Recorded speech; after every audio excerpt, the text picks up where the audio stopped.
What do you make of the Supreme Court ruling today in regards to the mail-in ballots, and what comes next for the SAVE Act after today's ruling? Well, because of the mail-in ballot ruling, which was a little bit surprising, gives people more time to vote illegally, let's say.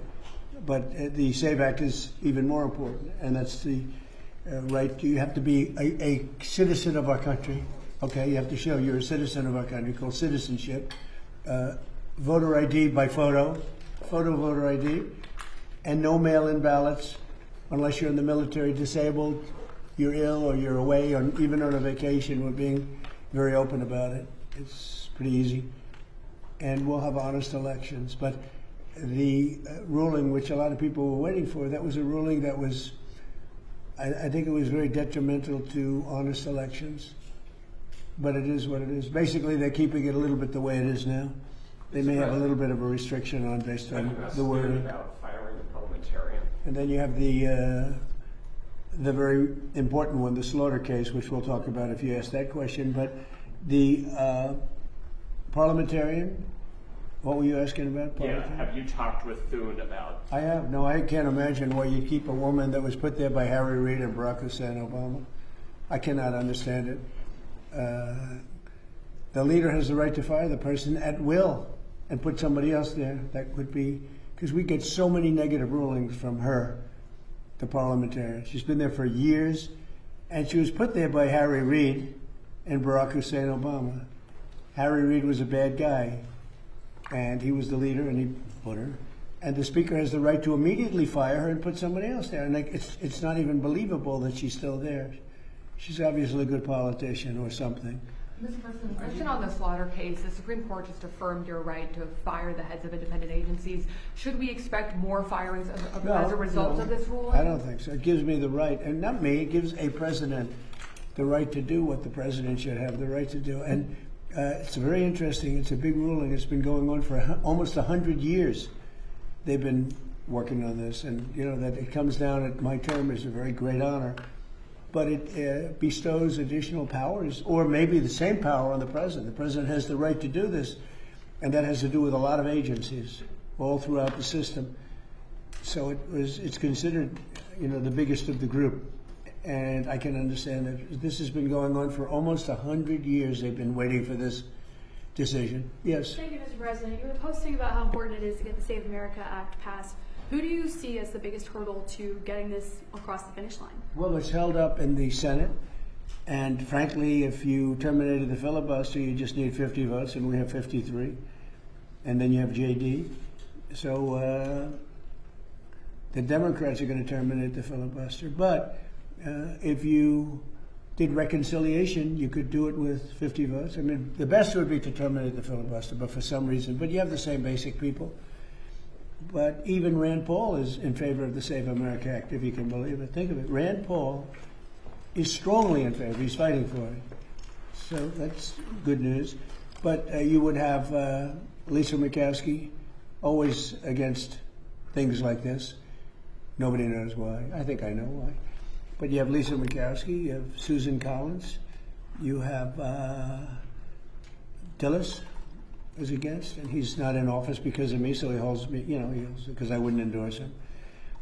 I think you have Senator Cassidy against it too. I think he supports it this time. And I think you have Mitch McConnell against it too. Mitch McConnell, who's very disloyal to John Thune. You know, John Thune was a very good person for him. I mean, he was a very loyal person, and Mitch McConnell's against him almost all the time because he's angry, I guess, probably at me.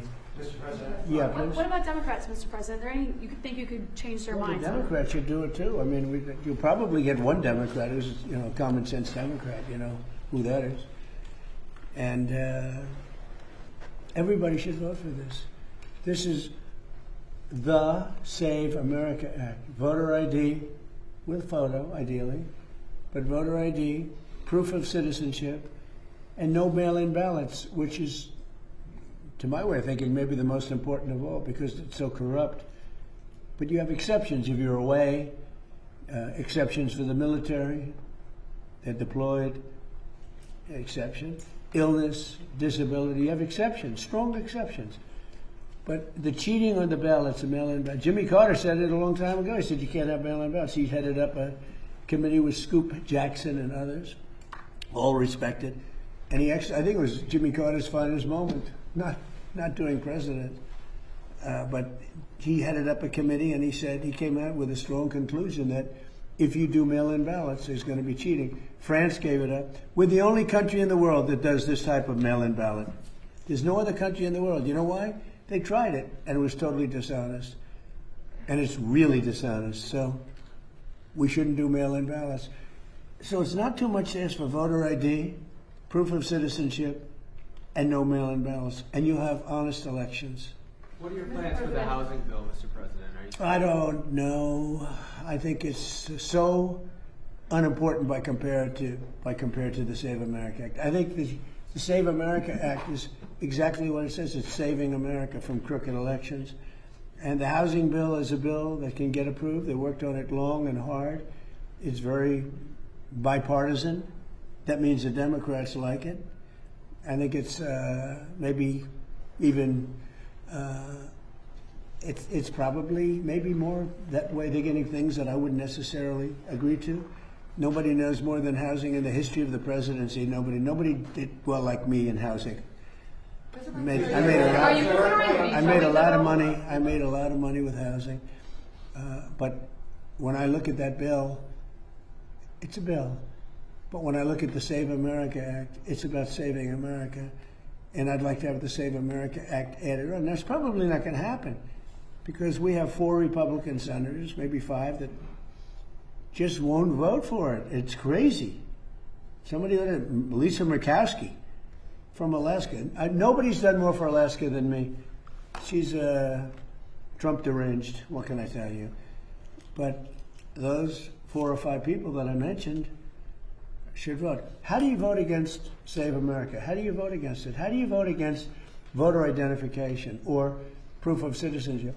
The only people that would vote against that are people that are going to cheat in an election. The Democrats need it because their policy is so bad. They want open borders. They want high taxes. They want terrible medical, anything medical. I'm the one that did favored nations. I'm reducing drug prices by 200, 300, 400%. Nobody even talks about it. The news doesn't talk about it. The Democrats are opposed to it. If they get into office, they'll put it back. Your drug prices are going to go up by 200, 300, 400, 500%. You know that. But will you sign that housing bill? I have not. It hasn't been sent to me yet. It's coming, I understand. And then I'll make it. Here's what I would like to sign. Much more than a bill that, big deal. It's a yawn. Some people say it's wonderful. To me, compared to the Save America Act, just about everything is a big yawn. And Mr. President, on birthright citizenship. Birthright citizenship is next.